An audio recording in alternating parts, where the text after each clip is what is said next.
All right, now I'm going to show you how to switch between workspaces as well as reset and update a workspace. And so let's say later on down the line, you want to switch back to Photoshop's default workspace because after all, you may be sharing a machine with somebody else.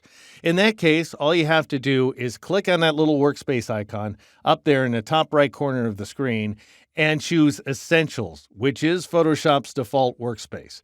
Now, initially, that's not going to do anything, and that's because, for the sake of convenience, Photoshop updates the workspace as you move panels and bring up other panels on screen.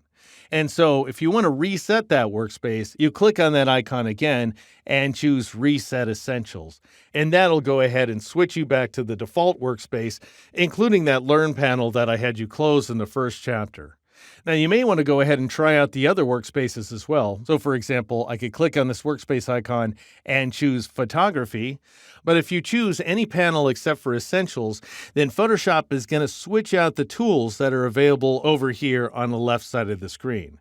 In which case, notice this ... icon below the zoom tool. If you click and hold on it, you're going to see a list of every single tool that's hidden by virtue of the fact you switched to that workspace. Now, if you want to bring them all back, all you have to do is click on the workspace icon in the top right corner of the screen and choose One-on-One. And that's going to bring back the one-on-one workspace that you created in the previous movie, along with every single tool. All right, now I've managed to select the rectangle tool toward the bottom of the toolbox. If that's not what I want, then I could just go ahead and click on the rectangular marquee tool to switch back to it. All right, now you may have noticed at the end of the previous movie, I said that we had brought up just about every important panel in Photoshop. Well, there are a couple more really good ones. Starting with, if I go up to the window menu, the timeline panel right here, which brings up the horizontal timeline panel at the bottom of the screen. And it allows you to create videos and animations. I don't want it to take up all this room, so I'm going to double click on its tab in order to collapse that panel.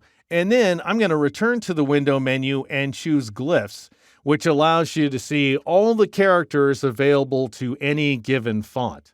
Now, I like to use this panel pretty darn big. After all, it's showing you all kinds of characters, which means it's more useful as a floating panel.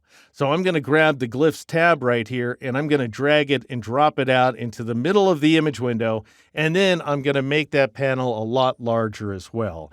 And now I'm going to close the panel by clicking on its little close box, which might not seem to make any sense, but what I've done is I've established where the Glyphs panel will be in the future.